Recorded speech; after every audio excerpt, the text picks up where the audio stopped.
기독교 강요 제2권 제1장. 아담의 타락과 배역으로 모든 인류가 저주에 넘겨졌으며 그 시원으로부터 멀어졌는데 이는 원죄와 관련된 첫 번째, 창조, 타락, 회복을 통해 우리 자신을 아는 지식.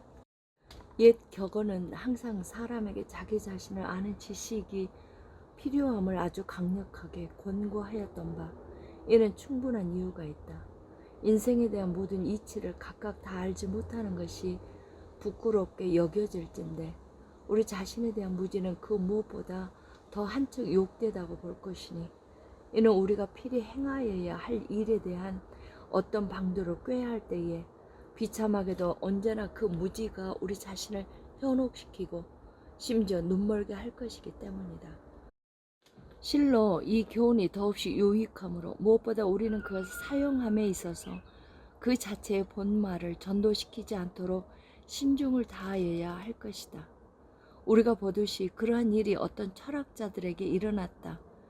그들은 사람이 자기 자신을 알아야 한다고 권면하는 동시에 사람 자신의 존귀함과 탁월함을 무시하는 일이 없도록 깨우치는데 그 목적을 둔다. 결국 철학자들이 바라는 것은 사람이 자기 자신을 관조함으로써 무모한 확신으로 그 자신을 부풀리고 교만으로 우쭐하게 만드는 데 있을 뿐이었다.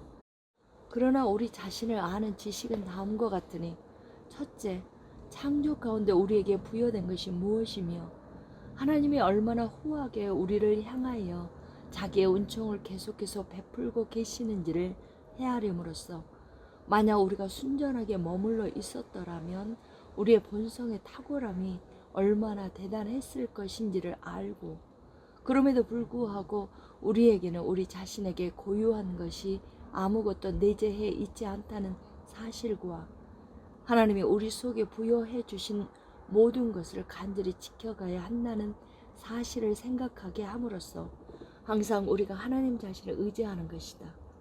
둘째, 그 지식은 아담의 타락 이후에 우리의 비참한 조건을 우리 속에 떠올리게 함으로써 그 의식이 우리의 모든 자랑과 확신을 거꾸로 뚫려 진정 우리를 겸손하게 하고 부끄러움에 압도되게 한다. 이를 통하여 알게 되는 바, 하나님이 태초에 우리를 자기의 형상대로 형성하신 것은 우리의 마음을 들어 올려 덕성에 대한 열심과 영생에 대한 묵상에 이르게 하시려는 뜻이었으므로 우리는 우리에게 부여된 이성과 지성을 사용하여 우리 인생의 목표인 복된 불멸을 굳건히 지향하는 가운데 거룩하고 복된 삶을 가꾸어 감으로써 인류를 야수들과 구별짓는 고상함이 우리의 우매함으로 말미암아 매몰되는 일이 없도록 해야 한다. 그러나 저 최초의 존귀함에 우리의 마음이 미칠 때마다 우리는 또 다른 편의 슬픈 광경인 우리의 취업과 불명예를 대조적으로 떠올리지 않을 수 없다.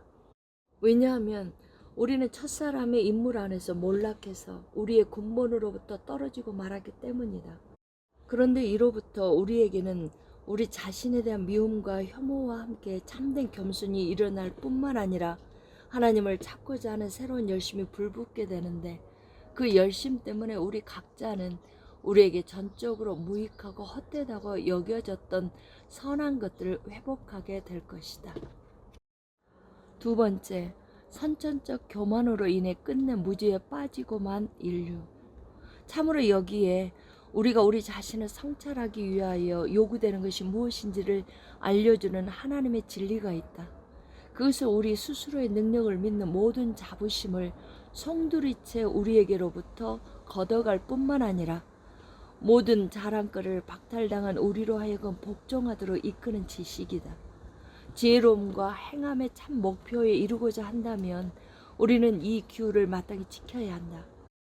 우리를 온통 수치에 빠뜨리는 그 비참한 결핍과 불명예를 돌아보도록 하는 것보다 우리를 자극시켜 우리가 지닌 선한 것들이 무엇인지를 헤아려 보도록 하는 것이 인기를 얻을 만한 입장이라는 것을 나는 분명히 알고 있다. 천품상 사람은 자기를 과대 포장하여 남의 칭찬을 받는 것을 그 무엇보다 더 열렬히 추구한다. 그리하여 자기의 타고난 소질들에 대한 찬사를 듣게 되면 그것들이 실제로 그러하다고 아주 얼토당토하는 신념을 갖는 경향이 있다. 그러므로 이 점에 있어서 대다수 사람들이 그토록 치명적인 오류를 범한다는 사실은 결코 놀랍지 않다. 맹목적인 자기애는 모든 사람이 선천적으로 가지고 태어나는 더할 나위 없이 보편적인 것이므로 그들은 미혹에 빠져 그들 자신 속에 있는 생리적인 것 가운데 미움거리가 될 만한 것이 전혀 없다고 여긴다. 그리하여 사람이 선하고 복된 삶을 영위할 자격을 스스로 풍부하고도 충분히 갖추고 있다는 극히 헛된 편견이 어떤 외부적인 지지를 받지 못하면서도 도처에서 신뢰를 얻고 있다. 심지어 남보다 깨달음이 많아 더 겸비하게 자기의 뜻을 밝히고 모든 것을 자기 마음대로 교만하게 처리하지 않으며 어느 한 부분이라도 하나님께 맡겨서 처리하려는 사람들에게도 그 나머지 부분을 자기들 속에 깃든 자랑과 자부심을 드러내는 주된 근거지로 삼고자 하는 마음이 있다. 인간의 교만은 그 자신의 골수에서 자발적으로 용솟음 치는 바 그것을 부추기는 유혹의 말보다 더 즐거운 것은 세상 어디에도 없다. 그러므로 어느 시대를 막론하고 누구든 인간의 본성을 가장 감미롭게 찬미했을 때 더 없는 갈채를 받았으며 그 말은 언제나 경청되었던 것이다. 그렇지만 인간의 탁월함에 대한 찬사도 아무리 대단하다고 한들 그것은 우리가 우리 자신에 대해서 만족하도록 가르쳐 그 찬사 자체의 달콤함을 즐기도록 할 뿐이다. 우리가 그 찬사에 동의하게 되면 그것은 끝내 우리를 속여 파멸로 이끌 것이다. 우리가 갖는 공허한 확신에 의지해서 스스로 적절하다고 여기는 것을 도모하고 계획하고 시도하고 수행할 때 건전한 지성과 참 덕성이 그 첫 동기에 있어서조차 모두 박탈되어 사실상 결핍된 상태에 있다면 어떤 형편에서든지 우리는 파멸의 구덩이에 던져질 때까지 그저 무모하게 돌진하지 않겠는가. 자기 자신의 덕성으로 어떤 일이든 할 수 있다고 자부하는 자들에게도 이런 일이 동일하게 일어날 것이다. 오직 우리가 지닌 선한 것들만 생각하라고 우리를 만류시키는 그런 교사들에게 주의를 기울이는 사람이라면 그 누구라도 자기 자신에 대한 지식에 있어서 진보할 수 없을 것이며 전국에는 최악의 무지에 빠져들게 될 것이다. 세 번째, 해야 할 일과 그것을 행할 수 없음에 대한 인식. 그러므로 지혜의 둘째 부분이 우리 자신을 아는 지식에 있다는 점에서 하나님의 진리는 모든 사람의 일반적인 의식과 일치한다. 그러나 우리가 그 지식 자체를 인식하는 방식에 대해서는 많은 차이가 있다. 육체의 판단에 따르면 사람은 자기 자신을 아주 잘 탐색하고 있는 것 같이 보인다. 그는 자기의 지성과 순전함 모두를 신뢰하며 그 가운데 담대함을 얻어 덕성의 의무를 수행하고자 자기 자신을 내던지고 악에 대해서는 전쟁을 선포하면서 모든 열정을 쏟아 아름다운 것과 정직한 것을 해내고자 온갖 시도를 다한다. 그러나 사람이 하나님의 판단을 잣대로 삼아 자기 자신을 돌아보고 살펴보게 될 때 그 자신 속에서 발견하는 것은 스스로 용기를 북돋아 견고한 확신에 이르려는 자기 마음밖에 없다. 그는 자기 자신에 대해서 더 깊이 깨달을수록 더 심한 낙심에 빠져 결국에는 그 마지막 남은 확신조차도 모두 상실하게 된다. 그때 그에게는 자기 삶을 올바르게 영위해 나갈 방편이 아무것도 남지 않게 된다. 그러나 하나님은 자기가 우리의 조상 아담에게 부여하신 최초의 존귀함을 우리에게 잊지 않게 하려 하셨다. 참으로 그것은 우리에게 의로움과 선함에 대한 열심을 불러일으키기에 마땅하였다. 이를 반증하듯 우리는 우리의 최초의 온천이나 우리가 조성된 목적을 생각할 때마다 불멸에 대한 묵상을 갈구하고 하나님 나라를 사모하는 마음의 찔림을 받지 않을 수 없게 된다. 그렇다고 해서 이러한 사실에 대한 재인식이 우리의 사기를 진작시키기는커녕 오히려 우리를 침잠하게 하고 낙심시켜 겸손의 무릎을 꿇게 한다. 그렇다면 도대체 그 원천이란 무엇인가? 진정 그 원천은 우리가 떨어져 나온 바로 그것이다. 무엇이 우리 창조의 목적인가?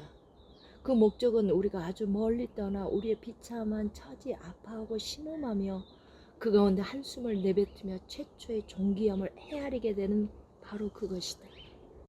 실로 사람은 그 무엇에라도 자기 자신 속에서 자랑할 만한 것을 찾으려고 해서는 안 된다고 말할 때 이는 그가 자기 확신에 빠져 스스로 교만해지게 하는 그 어떤 것에도 의지해서 안 된다는 것을 의미한다.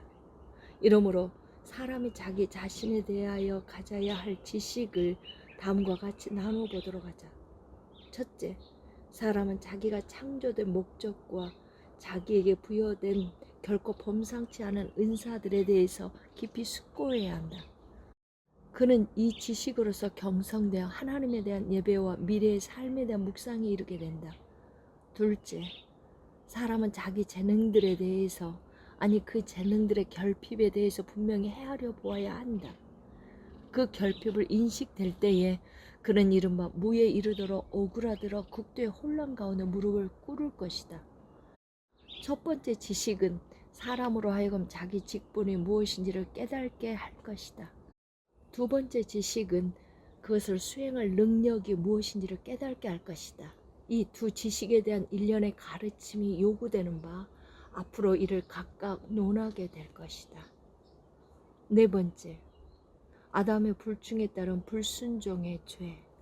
하나님으로부터 그토록 엄한 징벌을 받은 그 행위는 작은 위반이 아니라 혐오스러운 중한 범죄였음이 분명하니 전 인류를 불사르는 하나님의 무서운 응징을 철회한 아담의 타락이 어떤 종류의 죄였는지 우리는 깊이 살펴보아야 한다. 일반적으로 생각으로 그것을 단지 탐욕스러운 무절제로 치부하는 것은 유치하다. 이는 마치 곳곳마다 갖은 종류의 열매들이 가득하여 즐거움이 끝이 없고 그 풍부함이 넘칠 뿐만 아니라 더할 나위 없이 다양함이 있어서 그 복된 땅의 기름짐을 흡족히 누리게 될 수 있었음에도 불구하고 모든 덕성 중에 최고며 그 정점에 자리하는 것이 그저 한 열매를 따먹지 않고 삼간 일에 있기라도 하듯이 여기는 것과 다를 바 없다. 그러므로 우리는 이를 더욱 면밀히 고찰해야 한다. 선과 악을 알게 하는 나무로 멀리 해야 할 금지령이 아담에 떨어졌다. 그 나무가 있게 된 것은 아담의 순종을 시험하고 그가 기꺼이 하나님의 명령 아래 거하며 그것에 따르고 있음을 증명하기 위함이었다. 실로 그 나무의 이름 자체가 보여주듯이 그 명령의 유일한 목적은 아담이 자기의 처지에 만족하고 사악한 정욕에 빠져 우쭐대지 못하게 하는 데 있었다. 생명나무로부터 취하여 먹는 이상 영생을 소망하게 하는 약속과 한번 선악을 알게 하는 나무를 맛보게 되면 죽음이 닥친다는 무서운 위협이 아담의 믿음을 시험하고 훈련시키는 작용을 하였다. 그렇기 때문에 그가 어떤 방식으로 하나님의 진노를 자기에게 임하게 했는지 밝히는 데 어려움은 없다. 교만이 모든 악의 시작이었다라고 아우구스티누스가 말한 것은 참으로 옳다. 왜냐하면 만약 야심이 사람을 허용된 한계와 정당한 범위 너머로 끌어올리지 않았다라면 그는 자기의 본래의 위치에 머물러 있었을 것이기 때문이다. 그럼에도 불구하고 우리는 모세가 기술하고 있는 유혹의 양상에서 이에 대한 더욱 완전한 정의를 취해야 한다. 뱀의 사술에 이끌린 여자는 불충하여 하나님 말씀을 떠났으므로 불순종이 파멸의 시작이었다는 사실은 이미 명백하다. 바울은 한 사람의 불순종으로 모든 사람이 망하게 되었다고 가르치면서 이를 확장한다.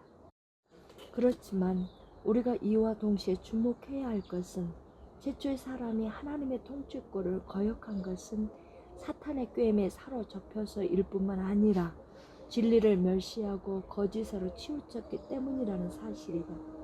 우리가 하나님의 말씀을 멸시할 때에 하나님을 향한 모든 경배를 잃어버리고 만다는 것은 확실하다. 왜냐하면 우리가 하나님의 말씀을 경청하지 않을 때 그의 어미가 우리 가운데 머물지 않을 뿐만 아니라 그에 대한 예배 역시 순전하게 드려질 수 없기 때문이다. 이렇듯 불충이 배역의 뿌리였던 것이다.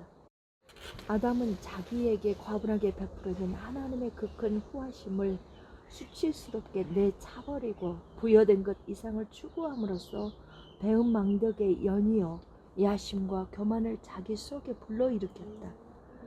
진정 땅의 아들이 하나님의 모양으로 지음을 받고도 그와 동등함에 이르지 못한 것을 빌미삼아 자기가 하나님의 모양으로 지어짐을 사소하게 없인 여겼으니 이 얼마나 비계한 불경인가. 사람이 자기를 지으신 분의 명령을 내팽개치고 그의 멍에를 거만하게 벗겨내버린 배신이 더럽고 가증한 범죄일진데 아담의 죄를 감경시키려고 한 것은 헛될 뿐이지 않은가. 더구나 그것은 단순한 배신이 아니라 하나님에 대한 더러운 모욕들이 가미된 것이었다. 그것들은 하나님을 거짓과 질투와 악의를 지니신 분이라고 비난한 사탄의 중상들에 대한 맞장구였다. 요컨대 불충으로 야심의 문이 열린 것이다. 야심은 오만 불순함의 어머니였다. 이에 빠진 결과 사람들의 하나님을 두려워하는 마음을 내던지고 유욕이 이끄는 대로 자기의 몸을 던졌다. 이 점에 비춰볼 때 오늘날 우리가 귀를 기울여 복음을 받아들일 때에 구원의 문이 열리게 되는 것과 다를 바 없이 귀가 사탄에게 열렸을 때 그 창을 통해 죽음을 맞이하게 되었다는 베르나르투스의 가르침은 지극히 타당하다. 왜냐하면 만약 아담이 하나님의 말씀을 불신하지 않았다면 결코 그의 명령에 맞서는 일은 일어나지 않았을 것이기 때문이다. 참으로 의의를 기경하는 데 있어서 하나님의 계명들에 복종하는 것보다 더 좋은 방법은 어디에도 없으며 행복한 삶의 궁극적인 목표는 그에게 사랑받는 데 있다. 이것이 심중의 모든 정서를 올바르게 조절하는 최고의 굴레였다. 그럼에도 불구하고 마귀의 저주들에 사로잡힌 아담은 할 수 있는 한 모든 하나님의 영광을 소진시키고 말았던 것이다.